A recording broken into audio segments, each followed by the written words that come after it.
Hello guys, ജാനകിയുടെയും അബിയുടെയും വീട് പുത്തൻ promo വിശേഷങ്ങളിലേക്ക് എല്ലാ കുട്ടികൾക്കും സ്വാഗതം. അങ്ങനെ നമ്മുടെ പുതിയ പ്രൊമോയില് അബിനെ പോലീസ് സ്റ്റേഷനിൽ ജയിലിലാക്കിയതിന് പകരമായിട്ട് നമ്മുടെ രാധാമണി വാര്യർ തമ്പിയെ ഒന്ന് കാണാൻ വരുന്നുണ്ട്. എന്നിട്ട് പറയുന്നുണ്ട്, നിന്റെ വിധി നിന്റെ മകളുടെ കൈകൊണ്ട് തന്നെ ഞാൻ എഴുതിക്കോടാ.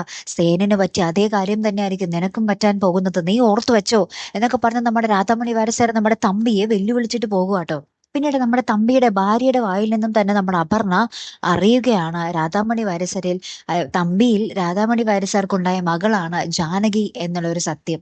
അങ്ങനെ നമ്മുടെ അച്ഛന്റെ ആ ഒരു മുഖം മൂടി മകൾക്ക് മുന്നിൽ അഴിഞ്ഞു വീഴുന്ന ഒരു നിമിഷങ്ങൾ തന്നെയാട്ടോ കൂട്ടുകാർ നമുക്ക് പുതിയ പ്രൊമോയിൽ കാണുവാൻ സാധിക്കുന്നത്. നമ്മുടെ അപർണയുടെ അമ്മ തന്നെ പറയുന്നുണ്ട്, എനിക്ക് ഇത്രയും നാളും ആയിട്ട് മനസ്സിലായില്ലേ, രാധാമണി വാര്യസാരിൽ നിന്റെ ഈ അച്ഛൻ എന്ന മൃഗം ഉണ്ടാക്കിയ മകളാണ് ജാനകി എന്നിങ്ങനെ തുറന്നു പറയുകയാണ്. അപ്പൊ ഇത് കേട്ടിട്ട് നമ്മുടെ അപർണ അകപ്പാട് തകർന്ന് തരിപ്പണമായിട്ട് നിൽക്കുന്നൊക്കെ ഉണ്ടേ.